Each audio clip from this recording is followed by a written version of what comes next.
राधे राधे मेरी YouTube family. तो एक बार फिर से स्वागत है आप सभी का आपके अपने चैनल यासिका कुकिंग व्लॉग में। आज आप सभी के लिए लेकर आई हूँ आम और करेले के अचार की एक आसान सी रेसिपी। अचार की बहुत सारी रेसिपियाँ देने के बाद करेले के अचार की रेसिपी तो बनती है, ठीक है ना। तो यहाँ पर आप देख सकते हैं, यहाँ पर मैंने लिए हैं आधा किलो के जितने करेले, जो कि छोटे छोटे साइज़ के करेले होते हैं जिनको हम भर के बनाते हैं। और साथ ही साथ मैंने यहाँ पर लिए हैं 1 किलो के जितने कच्चे आम, और ये अचार वाले ही आम हैं। तो करेले और जो आम है दोनों को ही मैंने अच्छे से रगड़ रगड़ के धो लिया है। तो टोटली क्वांटिटी यहाँ पर अगर लगाई जाए तो ये 1.5 किलो के जितना हमारा दोनों का मटेरियल हो चुका है।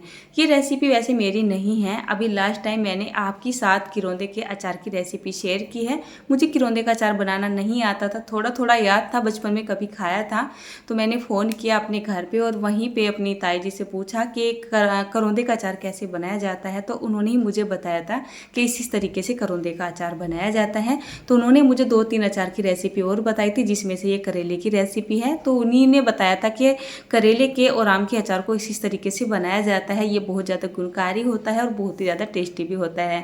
करेले को काटने के लिए आपको कुछ इस तरीके से कट करना है। जैसे करेला आपने बीच में से कट कर लिया है और फिर इसका किनारे किनारे वाला हिस्सा, यानी कि जो इसके साइड साइड वाला हिस्सा ना, उसको कट कर लेते हैं। और ये जो बीज वाला हिस्सा होता है ना, इसको हमें अचार में नहीं डालना है, इसको काट के साइड में निकाल देना है। बाकी आप अपने हिसाब से इसको कट कर सकते हैं। बीज को किस तरीके से निकालने में कंफर्टेबल है, इस तरीके से आप बीज को निकाल सकते हैं। वैसे करेले की कटिंग जब आप इस तरीके से करोगे तो बीज बहुत ही आसानी से अलग को होते चले जाएंगे और आपको मिल जाएगा यहाँ अचार के लिए एकदम फ्रेश फ्रेश करेला। तो देखिए इस तरीके से तो करनी है आपको करेले की कटिंग। उसके बाद बारी आती है आम के कटिंग की। आम के जो ऊपर वाला डंठल का हिस्सा होता है, इसमें एक ना मतलब लिक्विड सा निकलता है जो कि बहुत ही कड़वा सा और ख़राब सा होता है। उसको काट के साइड में निकाल देना है और इसके भी स्लाइस आपको बना लेने हैं। अब 1.5 किलो टोटली यहाँ पर करेला और जो है हमारे ये कच्चे कैरियाँ हैं, इनको काटने में टाइम लगेगा। तो फॉर एग्जाम्पल मैं आपको यहाँ पर थोड़ा सा कट करके दिखा रही हूँ। जैसे आम के स्लाइस मैंने यहाँ पर कट कर लिए हैं और जो इसकी गुठली होती है उसको साइड में हम निकालते चले जाएंगे। उसका भी हम यूज़ करेंगे, वो मैं आपको बाद में बताऊंगी। और इस तरीके से थोड़ा छोटे छोटे से टुकड़ों में आम को कट कर लेंगे। अब मैंने करेले के टुकड़ों को छोटा छोटा कट किया है, तो आम के टुकड़ों को भी छोटा छोटा ही कट करेंगे। इस तरीके से अचार देखने में अच्छा लगता है, खाने में भी अच्छा लगता है कि नहीं। तो देखिए यहाँ पर करेला और आम को काटने का तरीका तो मैंने आपको बता दिया है। देखिए छोटे छोटे से टुकड़े बनाने हैं, बहुत ज़्यादा मोटे नहीं बनाने हैं। बाकी आप दोनों की कटिंग ना अपनी पसंद के हिसाब से छोटे छोटे बाइटों में भी बना सकते हैं, थोड़ी लंबी लंबी बाइटों में भी बना सकते हैं। अब जैसे कि मैंने आपको बताया काफ़ी देर लगने वाली है अचार को कट करने में, तो मैं यहाँ पर लेके बैठ गई हूँ अपने बेड पे ही आराम से बैठ के जो है अपने अचार की कटिंग करती हूँ। आजकल ना पैरों में बड़ी दिक्कत सी हो रही है, ज़्यादा देर खड़े होने की वजह से पैरों में दर्द रहने लगा है। तो दवाई भी चली रही है, डॉक्टर ने बोला है ज़्यादा देर खड़े होकर काम मत करो, लेकिन अपनी कुकिंग का काम है वो तो खड़ा होकर करना ही पड़ता है। तो कोशिश करती हूँ आपको सही तरीके से दिखा दो, जो कुछ आपको दिखाना होता है उसके बाद में बैठ के अपने काम को कर लेती हूँ। करेला और जो आम है दोनों की कटिंग होके तैयार हो चुकी है। तो चलिए अब चलते हैं हम आगे की तरफ। अच्छा, मैंने आपसे जिक्र किया था गुठली का, तो ये जो गुठली बची थी वो जो साइडों वाला हिस्सा बचा था ना, तो इसको अगर मैं छोटे छोटे टुकड़ों में वही कट कर देती तो अचार हमारा उबड़ खाबड़ सा हो जाता। इसको मैंने अलग ही एक प्लेट में कट कर लिया है। अब हमें क्या करना है, ये जो हमने गुठली में से जो स्लाइस बनाए थे इनको एक बड़ी सी बाउल लेनी है कांच वगैरह की, और नीचे वाले हिस्से में डाल देना है। और ये जो करेले हैं ना, इन करेलों को यहाँ पर डाल देना है। जो करेला है और जो हमारे आम है, इनको हम 2 जगह मैरिनेट करने वाले हैं, यानी कि चराने वाले हैं, एक जगह नहीं चराएंगे। तो पहले मैंने नीचे की तरफ इसमें थोड़े से आम के स्लाइस डाले, उसके बाद मैंने यहाँ पर करेले डाल दिए हैं, उसके बाद फिर से मैंने यहाँ पर आम के स्लाइस डाल दिए हैं, और इसके बाद मैं यहाँ पर नमक डाल दी हूँ। इसको अलग चराने का जो मेरा मकसद है वो है ये कि जो करेला होता है उसमें बहुत ज़्यादा कड़वाहट होता है, और कड़वाहट को निकालना ज़रूरी है, नहीं तो अचार अच्छा नहीं लगेगा। और अगर मैं करेले को ऐसे ही चरा दूंगी तो वो मज़ा नहीं आएगा जो आना चाहिए, इसीलिए मैंने इसको आम के साथ चराया है। इस तरीके से ये बहुत जल्दी से जो मतलब चराने में आ जाएंगे, यानी कि इनका जो मॉइस्चर है ना वो जल्दी से रिलीज़ हो जाएगा। उसके बाद मैंने यहाँ पर ये दूसरी बाउल ले लिया है, और ये जो आम बचे थे ना, तो इन आम को हम यहाँ पर डाल लेते हैं। हमेशा किसी भी चीज़ को मैरिनेट करने के लिए अधिकतर यूज़ करें स्टील का बर्तन भी वैसे कम ही यूज़ करें, या तो चीनी मिट्टी का करें या फिर कांच वगैरह का करें। उसके बाद मैंने यहाँ पर भी नमक डाल दिया है। तो नमक अभी आप थोड़ा सा कम या ज़्यादा डाल सकते हैं, कोई बात नहीं। 50 ग्राम के 50 ग्राम तो होगा भी, 2 टेबल स्पून के जितना नमक मैंने उधर डाला है और करीब 1 से 1.5 टेबल स्पून के नमक जितना नमक मैंने यहाँ पे डाल दिया है। इसको हम चराने के लिए छोड़ देते हैं। जैसे मैं इसको आज चरा रही हूँ यानी मैरिनेट कर रही हूँ, इसको मैं कल सुबह देखूंगी। तो अगला दिन हो चुका है।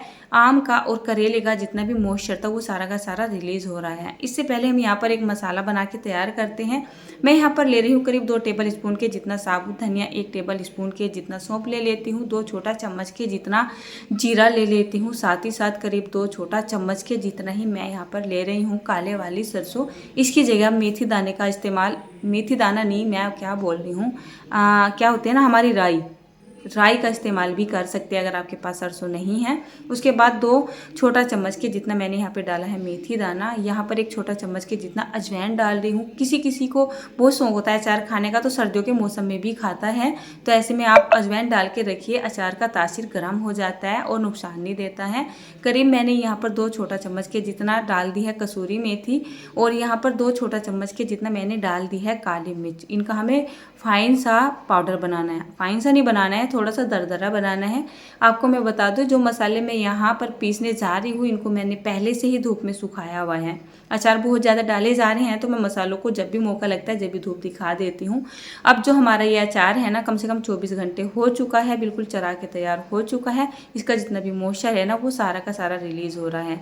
अब हमें क्या करना है, आम यानी कि आम और करेले अलग कर लेने हैं और इसका जो मॉइस्चर है ना वो अलग कर लेना है।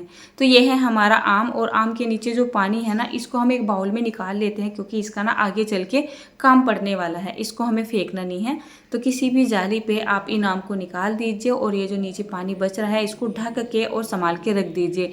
ध्यान रहे इसमें पानी के अंदर कोई गंदे हाथ नहीं जाने चाहिए, कोई मॉइस्चर वगैरह नहीं जाना चाहिए। आप इसको स्टील के बर्तन में मत रखिएगा, बहुत जल्दी से आपका स्टील का बर्तन फूट जाएगा। मेरा एक डिब्बा ना फूट चुका है, मेरे पास स्टील का डब्बा था और मैंने उसमें इस तरीके से आँच का पानी निकाल दिया था और वो 2-4 दिन में ही टूट गया था। उसके बाद ये जो करेले और हमने आम चराए थे ना इनको भी हमें इस जाली पे निकालना है और इसका जो ये पानी निकल रहा है ना इसका यूज़ हम नहीं करेंगे। इसीलिए करेले को हमने अलग से मैरिनेट किया था और आम को हमने अलग से मैरिनेट किया था। अब ये जो पानी है ना इसको आपको संभालने की ज़रूरत बिल्कुल भी नहीं है। सारा पानी यहाँ पर निचड़ जाने के बाद आपको इस पानी को फेंक देना है। तो देखिए उस वाले जो है आम के अकॉर्डिंग इसमें पानी इतना ज़्यादा नहीं निकला है, मैं आपको ये बता रही हूँ। इसको यूज़ नहीं करना है, इसको आप बेफिक्र होकर फेंक दीजिए। अब आप ढूंढे अपने घर का कोई ऐसा हिस्सा जहाँ पर हवा धूप आती हो, तो यहाँ पर है ये हमारी बालकोनी या फिर हम बोलते हैं इसको नॉर्मली अपनी छजली। तो मैंने एक प्लास्टिक का एक छोटा सा कट्टा ले लिया है और इसको यहाँ पे फैला दिया है। आज बहुत ज़्यादा धूप तो नहीं निकल रही है लेकिन हाँ हवाई वगैरह अच्छी खासी चल रही है और तोंस सी हो रही है। तो इसको हमें 3 से 4 घंटे के लिए फैला देना है ताकि इसका हल्का हल्का सा मॉइस्चर सूख जाए। इसको हमें बहुत ज़्यादा नहीं सुखाना है कि आपको ऐसा लगे डाल दो इसको धूप में और 4-5 घंटे के लिए भूल जाओ, बहुत ज़्यादा सूख जाएगा और फिर क्या होता है ना ये अचार अच्छे से तैयार नहीं होता है। तो मैंने इसको 3 से 4 घंटे के लिए हवा लगाई है, धूप नहीं लगाई है। धूप तो बहुत हल्की हल्की निकल रही थी, मैंने इसको केवल हवा ही लगा ली है। इसका मॉइस्चर काफ़ी हद तक सूख रहा है। अब हम इसको एक बड़े से बर्तन में डाल लेते हैं और चलते हैं अचार बनाने की तरफ। तो इसमें हम डाल लेते हैं 1 छोटा चम्मच के जितना काला नमक। काला नमक आप किसी भी अचार में डालिएगा, अचार का एकदम टेस्ट ही बदल जाता है, मतलब बहुत ही ज़्यादा सुपर टेस्टी बनता है। साथ ही साथ मैं यहाँ पर डाल रही हूँ 1 चम्मच के जितना नॉर्मल अपना सादा नमक, और उसके बाद यहाँ पर डाल देते हैं हम लाल मिर्च का पाउडर। तो ये तीखे वाला लाल मिर्च का पाउडर है जिसको मैंने घर पर ही बनाया हुआ है। सब्जी में बहुत ही थोड़ा सा डालती हूँ, लेकिन करेले का अचार है ना तो थोड़ा सा तीखा ही रखेंगे, बहुत ज़्यादा तीखा नहीं लगेगा अचार आपका, केवल टेस्टी लगेगा। उसके बाद 2 छोटा चम्मच के जितना हम यहाँ पर डाल देते हैं हल्दी पाउडर। हल्दी और मिर्च मेरे पास केवल ये घर के ही हैं, जैसे कोई कोई अपने खेतों में उगा लेता है ना तो हम वहाँ से खरीद लेते हैं। उसके बाद यहाँ पर 2 छोटा चम्मच के जितना ही हींग डाल देना है, और हींग डालने के बाद ये जो मसाला कूट के या फिर पीस के तैयार किया था ना इसको यहाँ पर डाल देते हैं।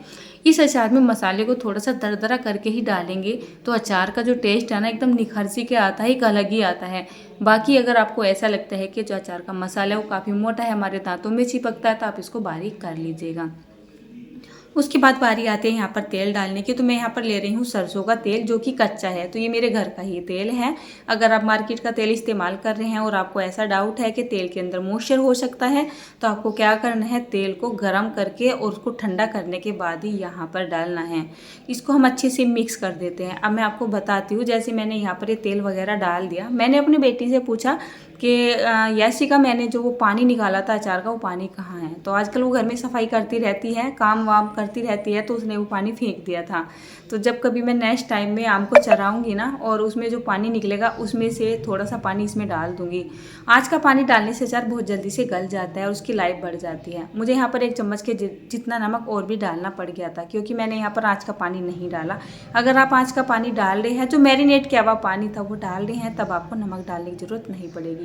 उसके बाद आपको ले लेना है कोई भी सूखा कांच का जार, जिसमें आपको जो है अपने अचार को स्टोर करना है।